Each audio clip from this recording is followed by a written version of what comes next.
네, 감사합니다.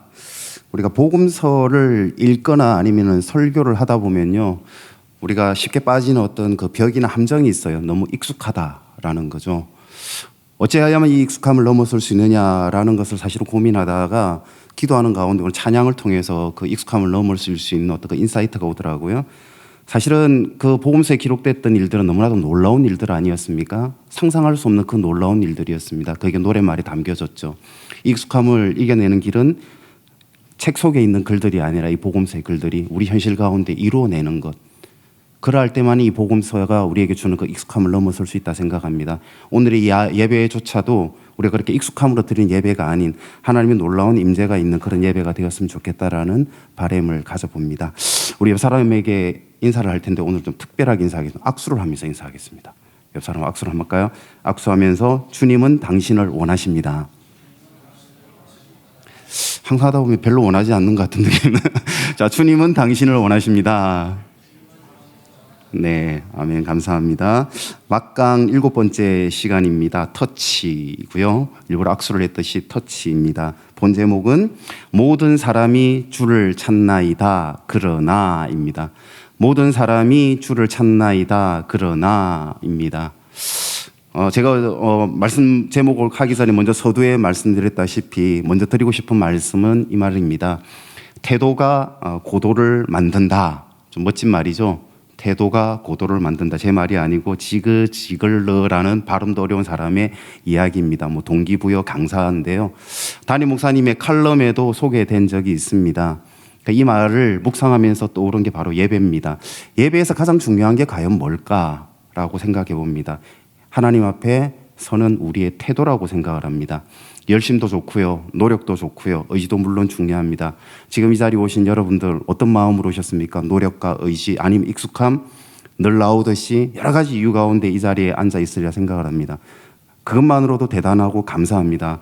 특히나 젊은이 예배 아닙니까? 젊은이 예배인데 젊지도 않은 분이 예배에 참석을 하셔서 더욱더 감사합니다. 네, 그때 웃으시면 옆에 있는 김영희 장로님 기분 나빠하실 것 같은 생각이 문득 듭니다. 왜 이야기를 드리느냐? 예배의 자리에 가장 중요한 거, 오늘 말씀 중에 담임 목사님 이야기하셨습니다. 부르심의 자리, 이 예배의 자리에 중요한 것 어떤 태도냐? 바로 순종과 겸손의 태도입니다. 예배는 열심과 의지와 우리의 노력이 아닌 듯합니다. 예배는 오직 순종, 겸손의 태도가 있을 때에 하나님을 향한 영적인 고도가 높아질 것이다 라는 생각이 들었던 겁니다. 늘 순종을 이야기합니다. 사실은 부끄러운 이야기지만요, 저는 순종을 이야기할 만큼 자격을 가진 사람 아닙니다. 제가 가장 어려웠던 것이 순종이었습니다. 가장 부담스러운 단어였습니다. 그만큼 교만했다라는 거겠죠. 그래서 찬양도 뜻없이 무릎 꿇는 그 복종 아니요. 예전에 한번 제가 회중 찬양을 한 적이 있는데 뜻없이 무릎 꿇는 그 복종 아니요 라는 찬양을 좋아했었습니다. 그만큼 순종이 어려웠습니다. 그렇다면 왜 하나님은 우리에게 순종하라고 하실까? 라는 그 의문을 가져보게 됩니다. 여기에 대해서 멋진 대답을 C.S. 루이스를 통해서 찾아내었습니다. C.S. 루이스가 독서에 대한 멋진 말을 하네요. 독서는 자아를 죽이는 자객과 만나는 것과 같다. 멋지지 않습니까? 독서는 자아를 죽이는 자객과 만나는 것과 같다. 독서를 통해서 우리는 자아를 죽일 수 있습니다. 마찬가지입니다. 순종이 그렇다라는 생각이 듭니다. 순종은 자아를 죽이는 자객과 만나는 것입니다. 자아가 죽어야만 더 풍성한 생명이 얻어질 수 있습니다. 위대한 정신을 만났으면 우리의 작고도 작은 자아 죽여야 하지 않습니까? 그래야 풍성한 생명을 얻을 수 있습니다. 굳이 이야기를 계속하는 이야기는 우리 젊은이 예배 너무 소중하기 때문입니다. 이 예배 이 자리 소중하고 젊은이 예배 소중합니다. 이 젊은이 예배에게 필요한 게 뭘까? 순종이다. 순종이 제사보다 낫고 듣는 것이 순양의 기름보다 나으니 라는 말씀처럼 너무나도 훌륭한 우리 젊은이들 찬양을 하고 평화의 기도도 훌륭하게 잘 해내시고 이러한 우리 젊은이 예배에게 이맘때 이때 필요한 게 뭘까라는 생각을 했을 때 겸손이구나. 오히려 순종이구나. 그래야만 영적인 고도를 높일 수 있겠구나라는 생각이 오히려 들었던 겁니다. 오늘 말씀처럼 담임 목사님이 하셨던 말씀처럼 우리의 예배가, 우리 젊은이의 예배가 성막을 3중 4중으로 막을 씌웠듯이 겸손과 우리의 열심도 있었습니다. 여러분의 충성도 있습니다. 섬김도 있습니다. 맨 마지막 막 제4막을 순종과 그리고 또한 우리의 겸손으로 더딥히는 예배가 되기를 바랍니다. 오늘 말씀은 담임 목사님이 이야기했던 말씀에 이어서 저는 준비가 되더라고요. 신앙의 가장 기본적인 원리가 무엇인가 3가지의 귀중한 말씀을 해 주셨습니다. 근데 저는 오늘 여기에 덧붙여서 4가지, 4번째 이야기를 하고 싶습니다. 신앙생활은 하나님 임재에 대한 감각이 살아나는 것이다. 신앙이라는 것은 하나님의 임재에 대한 감각이 살아나는 것. 물론 담임 목사님 이 말씀에 대해서 불이 붙어야 한다라고 이야기했습니다. 신앙의 기초는요, 영의 감각입니다. 영의 민감함입니다. 민감함입니다. 앤드루 머레이가 이야기합니다. 심령의 연약함은 하나님 음성에 민감하지 못한, 우리의 심령의 연약함은 하나님 음성에 민감하지 못한 자기 중심적 태도 때문이다. 지금까지 어쩌면 우리의 예배는 우리의 필요를 위해서 채웠던 시간이 아닐까라는 생각을 해봅니다. 하나님 임재에 대한 영적인 감각이 살아나지 못한다면 예배는 여전히 지겨운 규례와 또한 하나의 절차에 불과하지 않을까라는 생각이 듭니다. 지금은 그렇지 않은데요. 좀 신기한 게 있어요. 어떤 게 있냐면 찬양을 막 열심히 하다가 이제 설교를 하려고 제목을 딱 말하면 설교 제목 말하는 순간부터 조는 분이 있어요. 진짜 신기해요. 우리가 신학교 때 신대원 때 한 설교학 교수님이 어떤 부분을 인용하면 이렇게 이야기합니다.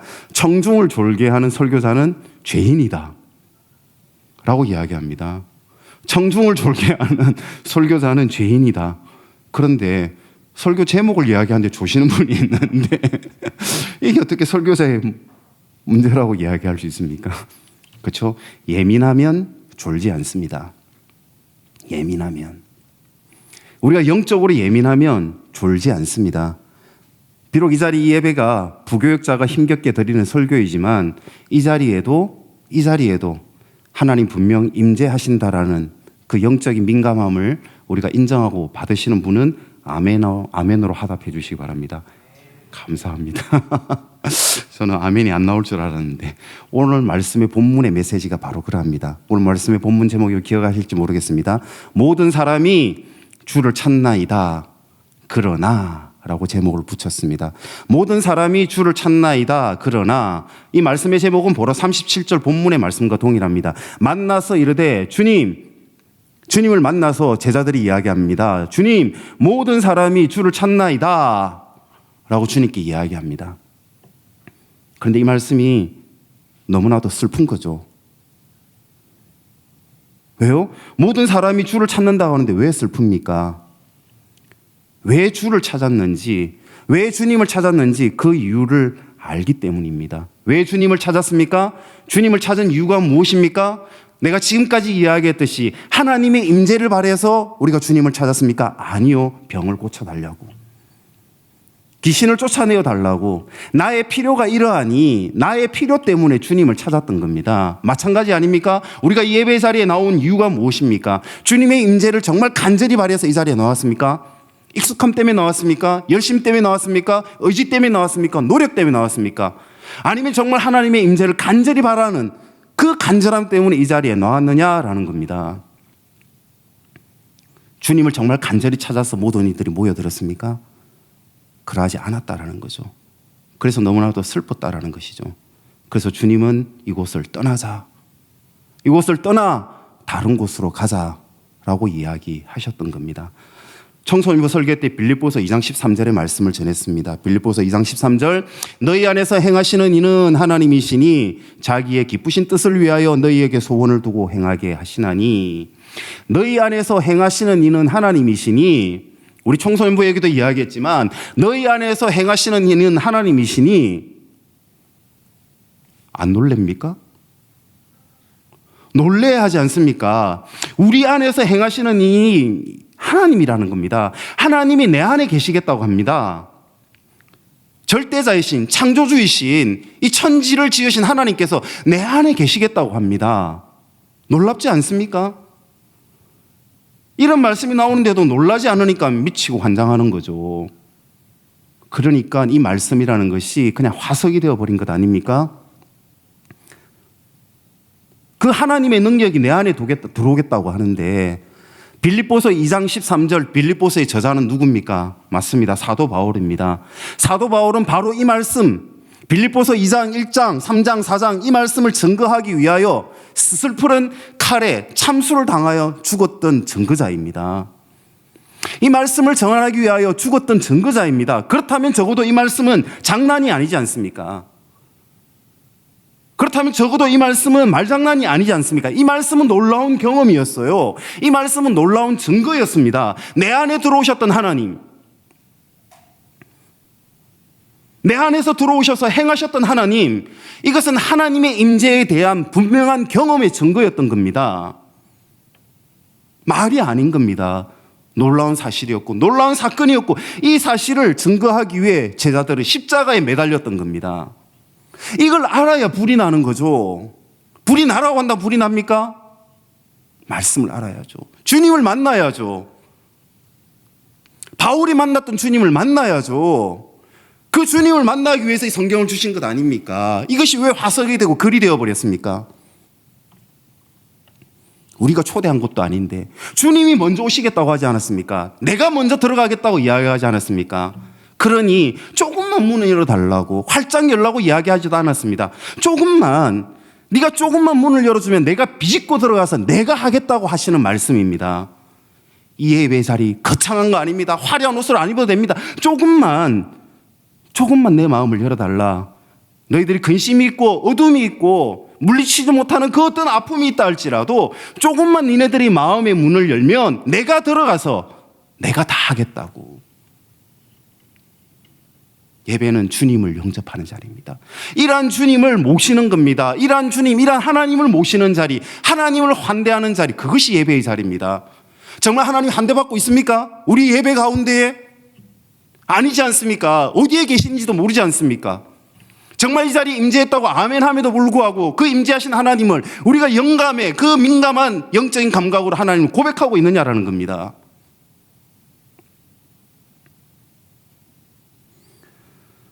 목사님이 자주 언급하시는 헨리 마틴의 이야기가 있죠. 가장 중요한 가치는 뭐다? 가장 중요한 가치는 하나님의 뭐다? 가로역기. 하나님의 뭐다? 성품을 아는 것이다. 가장 중요한 가치는 하나님의 성품을 아는 것이다. 조금만 문을 열어도 비집고 들어와서 하나님이 이루겠다라는 그 하나님의 사랑, 그 사랑을 아는 것이 가장 중요한 가치다. 죽어서 천국 가는 딱지가 아니라 십자가를 지셨던 그 사랑, 그 하나님의 성품을 아는 것, 그래야만 교회가 교회되고 하나님의 성품이 살아나는 교회가 되지 않겠느냐라고 이야기하는 거죠. 그래서 37절 모두가 주를 찾나이다 라고 했던 말이 너무나도 슬픈 겁니다. 38절은 이렇게 이야기합니다. 예수님이 이르시되 우리가 다른 가까운 마을로 가자, 다른 곳으로 가자, 거기서도 전도하리니 내가 이를 위하여 왔노라.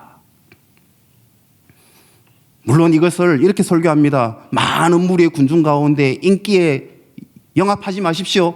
주님은 겸손한 분입니다.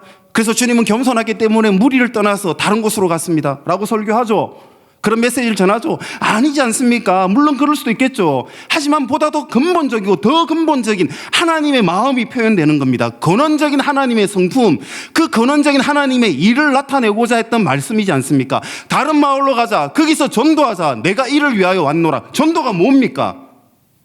맞습니다. 전도는 전파입니다. 말씀의 전파입니다. 복음의 전파입니다. 그런데 복음이 뭡니까?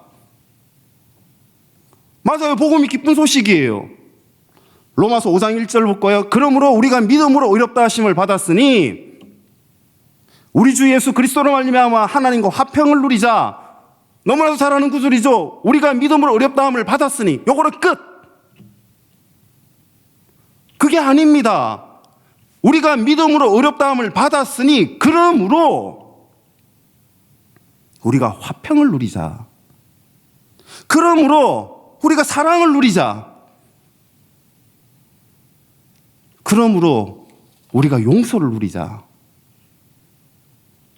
복음이 기쁜 소식이 이유는 믿음으로 의롭다함을 받았으니 그것으로 끝난 것이 아니라 복음이 기쁜 소식인 이유는 화평을 누리자, 사랑을 누리자.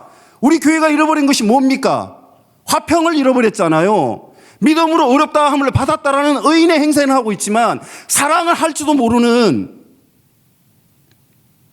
그 어떤 조그만 희생과 사랑도 할 줄 모르는 이 자리가 되어버리니 복음이 어디로 갔느냐라는 겁니다. 어느 목사님이 말을 하시네요. 유명한 목사님이래 가지고 일부러 그 이름은 이야기하지 않겠습니다. 누리지 못하는 복음은 복음이 아니다. 누리지 못하는 복음은 복음이 아니다. 맞네요. 저는 마찬가지라 생각합니다. 누리지 못하는 진리는 진리가 아닙니다. 진리가 너희를 자유케 하리라. 자유함이 없는데 어떻게 진리입니까? 누리지 못하는 진리가 아닙니다. 누려야 합니다. 화평을, 사랑을, 기쁨을, 희락을, 성령의 열매를 누려야 합니다. 하나님의 성품을 누려야 합니다. 그것이 복음입니다. 그것이 복음이 작동하는 것입니다. 전도는 단순히 말씀을 전파하는 것, 전도지를 나눠주는 것이 아니라 하나님의 성품을 전하는 겁니다. 전도는 하나님의 성품으로 하나님 나라를 이루는 겁니다. 그래서 전파하라 하신 겁니다. 말씀을 전파하라. 지난주에 설교하셨죠. 다 잊어버리셨겠지만 도대체 말씀이란 무엇인가? 설교 기억나십니까? 하나님의 말씀은 우리의 인간의 언어가 아니라고 했습니다. 사람의 말이 아니라고 했습니다. 말씀은 천지를 창조하셨던 그 말씀은 하나님의 약속이고 반드시 그 약속을 이루겠다는 하나님의 능력이라고 했습니다. 그래서 하나님의 말씀은 하나님의 성품을 이루는, 그 복음을 이루는 그 능력이 하나님의 말씀입니다. 그 말씀을 전해야 되는 겁니다. 아무리 오늘 본문처럼 교회에 사람이 몰려든다 할지라도 이러한 말씀이 살아나지 못한다면, 이러한 하나님의 성품을 잃어버린다면 주님은 이 교회를 떠나실 수도 있다라는 겁니다. 말씀은 전파되고 있는데 주님은 그 자리를 떠날 수도 있다라는 겁니다.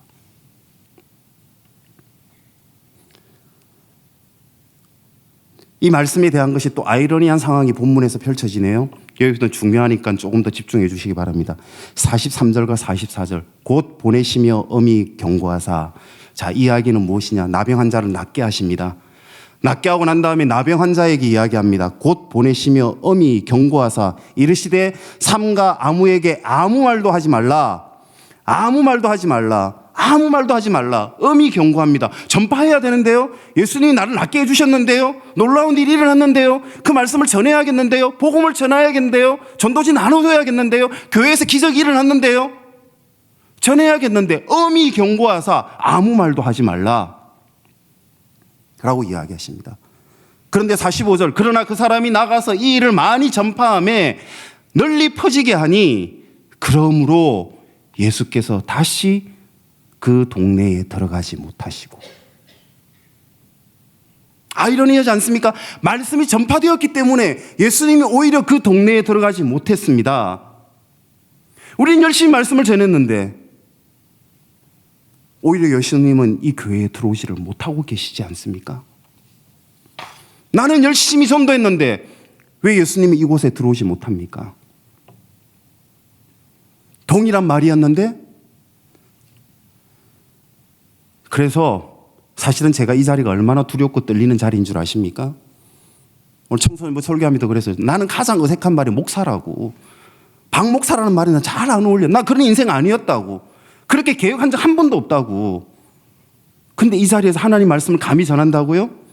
만약에 내가 전하는 이 말 때문에, 나의 말 때문에, 내가 전하는 이 전파하는 말 때문에 예수님이 이 교회에 들어오지 못한다면 얼마나 두려운 일입니까? 설교뿐만 아니잖아요. 수많은 말들이 교회에 전파되고 있습니다.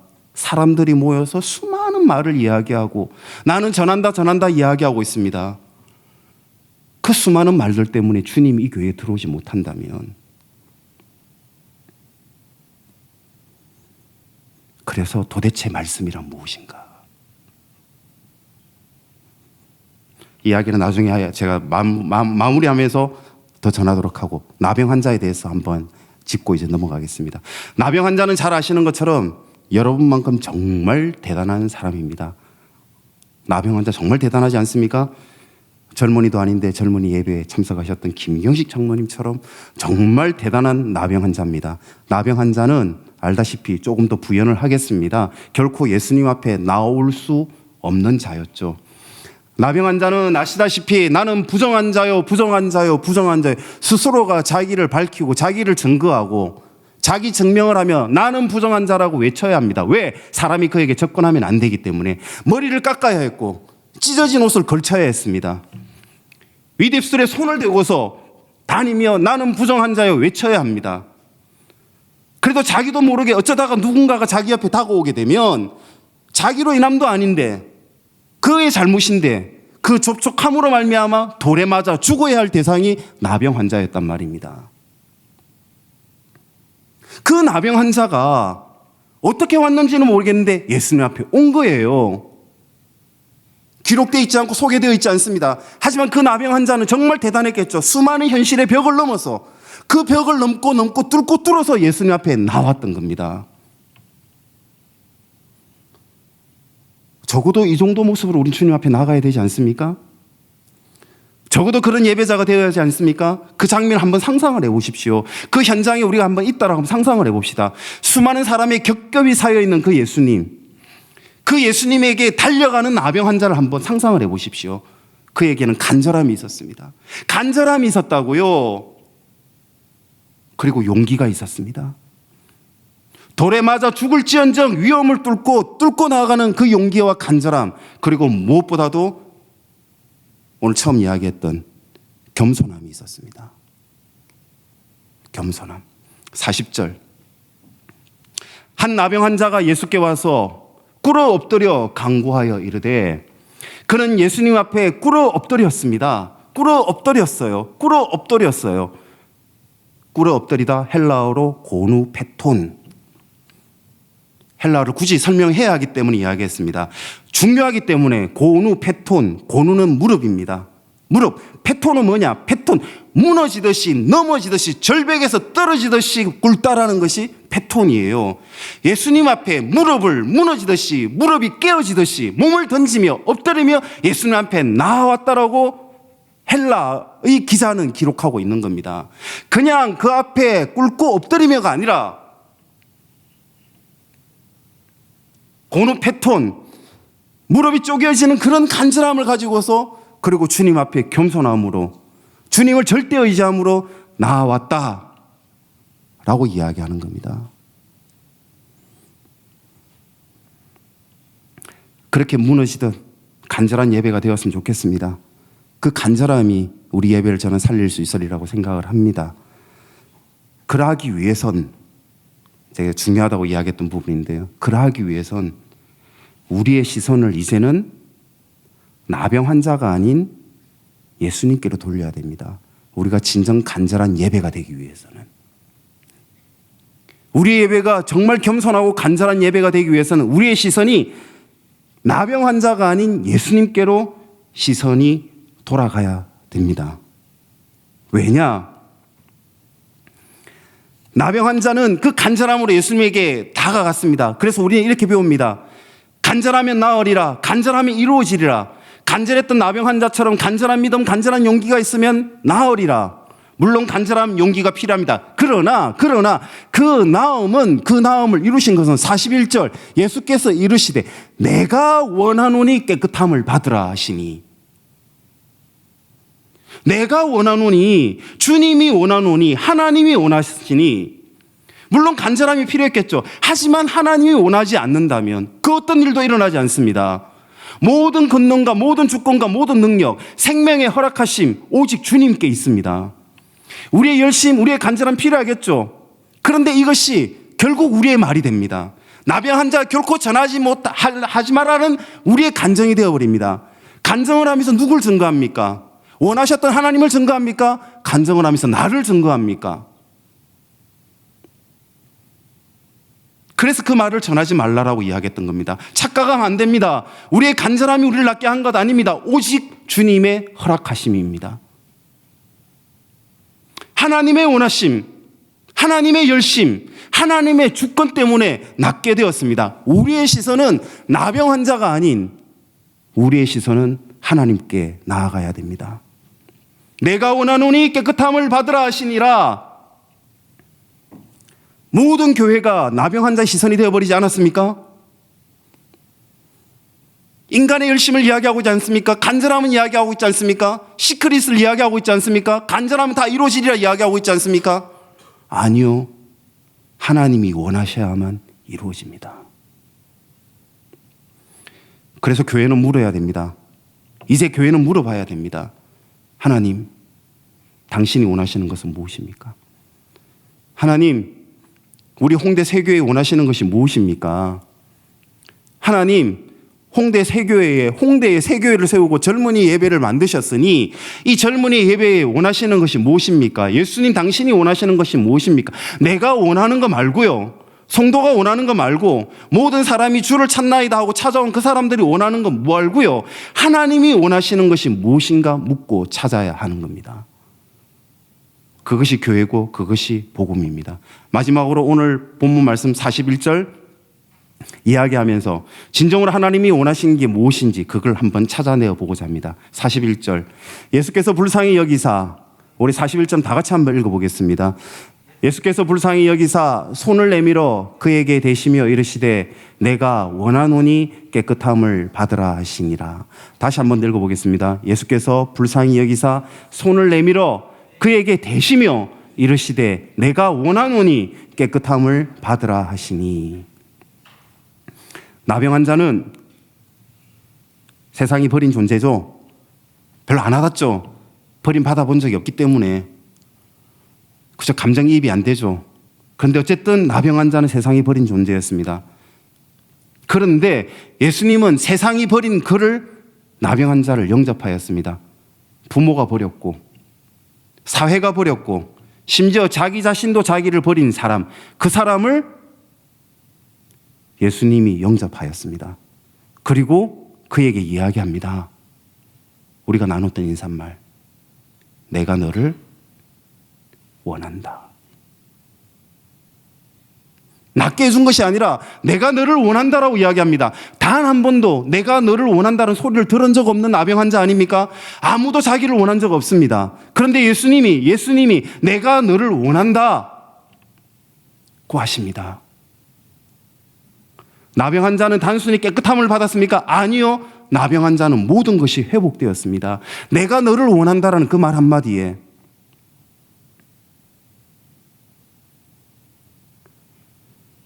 우리 악수를 하면서 인사 나눴지만은 보잘것없는 나, 다 늙어 빠진 저도 이미 많이 늙었거든요. 50대 중반이거든요. 다 늙어 빠진 나. 근데 주님이 나를 원한다고 합니다. 주님이 여러분을 원한다고 합니다. 주님이 은선아 내가 너를 원한다. 이거 말고 무슨 말이 필요합니까? 주님이 나를 원한다. 그 음성을 듣고 싶지 않습니까? 나병 환자가 들었던 것은 나음이 아니라 내가 너를 원한다. 구원이었습니다. 모든 인생의 회복의 구원의 메시지를 들었습니다. 그리고 또 예수님은 그에게 손을 대시며 깨끗함을 받으라 하십니다. 손을 대시며 아무도 가까이 하지 않았던 평생의 그의 삶 아닙니까? 한 번만이라도, 단 한 번만이라도 누군가와 악수를 나누고 싶었던 그 손 아니었습니까? 우린 그냥 무심코 나눴던 그 악수였겠죠.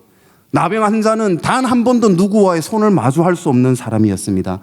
사람의 따스한 손길, 따스한 체온, 그 어떤 피부를 단 한 번도 느끼지 못했던 그에게 예수님이 손을 내밀어 대셨습니다.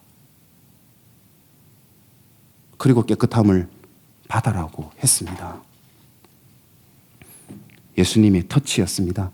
깨끗함만을 받은 것이 아니라 모든 것이 다시 찾았던 겁니다. 모든 것이 회복되었습니다. 살아갈 이유를 찾았습니다. 존재의 이유도 찾았습니다. 생명의 마지막 숨을 멈추는 순간까지 그의 인생을 다하여서 증거하고 싶은 분을 찾았던 겁니다. 그래서 그 사람도 이제는 아름다운 별이, 밤하늘의 별이 그에게도 아름다움이 되었습니다. 오늘 말씀이죠. 기억나십니까? 내면의 아름다움. 믿음의 제1원칙, 내면의 아름다움. 내면에 불이 일어나야 함. 이 나병 환자에게는 내면의 아름다움이 주님의 터치로 인하여 살아나기 시작했던 겁니다. 그 손내미심이, 예수님의 손내미심이 우연이 아니었겠죠. 이 모든 것을 성령님은 성경을 통해서 하나님의 성품을, 예수님의 성품을 우리에게 보여주시려 한 것이라고 생각되지 않습니까? 한 가지 예를 들고 마치겠습니다. 혹시 여러분들 신데렐라 유리 구두 아시죠? 신데렐라 구두가 어떤 구두요? 원사는 어떤 구두? 신데렐라 구두가? 내가 답을 이야기해버린 유리 구두잖아요. 유리 구두는 속이 다 비칩니다. 속이 다 비쳐요. 왕자는 봤어요. 신데렐라의 유리 구두 속에 비춰진 신데렐라의 발을 보았습니다. 가사와 노동으로 굳은 살이 베이고 상처가 난 발, 결코 아름답지 않은 발, 왕자는 그 발을 찾았습니다. 아름다운 발을 찾았던 것이 아니라 상처난 그 발을 향해 손을 내밀고 유리 구두를 신겨 주었습니다. 아름답지 않습니까? 오늘 나병 환자에게 손을 내미셨던 예수님의 모습과 동일하지 않습니까? 마지막 한 개인데 이거는 이제 생략하고 마치도록 하겠습니다. 베드로의 부모, 베드로의 장모의 이야기가 있고 그 다음에 나병 환자 이야기가 있는데 이거는 생략을 할게요. 시간이 많이 되었기 때문에 한 가지만 이야기하면 베드로의 장모는 나음을 받은 뒤에 수종을 들었습니다.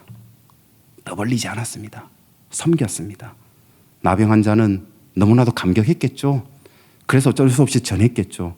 하지만 우리에게 필요한 것은 우리가 증거자가 되기 이전에 먼저 필요한 것은 오늘 말씀 본문으로 돌아갑니다. 처음으로 돌아갑니다. 순종과 섬김입니다. 순종과 섬김으로 수종을 들었던 베드로의 장모처럼 그러하게 될 때에 비로소 주님은 우리의 입술을 사용하시리라고 생각을 합니다. 네, 우리 다 같이 일어나서 주가 주 되심을 찬양하도록 하겠습니다.